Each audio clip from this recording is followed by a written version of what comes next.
मैया अपन दीपक सगरी चिखले खतानी मैया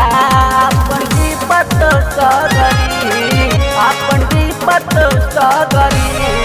मैया पाता तू बता दो कौन नगरी मैया पाता तू बता दो भेज कवने नागरी चैत कुंवार पावन हटे महीना चैत कुंवार पावन हटे महीना घर घर देवो खेला पूजारी जय हो देवी माई घर घर देवो खेला पूजारी जय हो देवी माई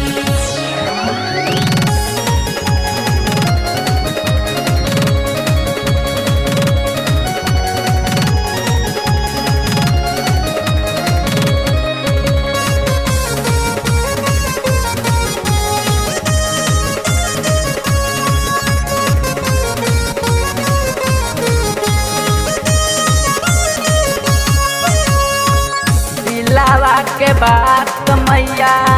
चिठिया में लिखनी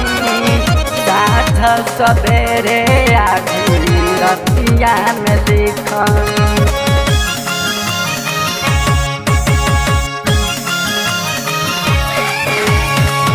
दिलावा के बात मैया चिठिया में लिखनी साँझ सवेरे आखी रतिया में लिखनी कहिला गत नइखे पाता बनी हरियर दुवरी कहिला गत नइखे पाता बनी हरियर दुवरी बनी हरियर दुवरी मैया पाता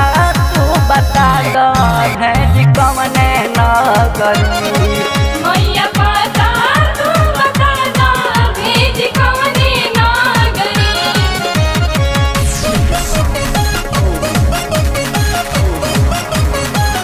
जय जय मछरा वाली जय जय मधुका वाली जय जय मोलका वाली जय जय मां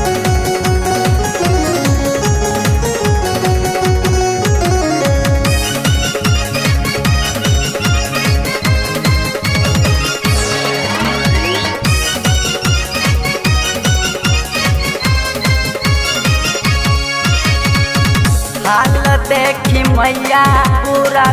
गंगा हसेला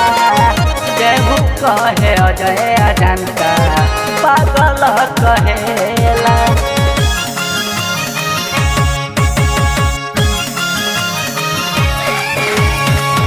हाल देखी मैया पूरा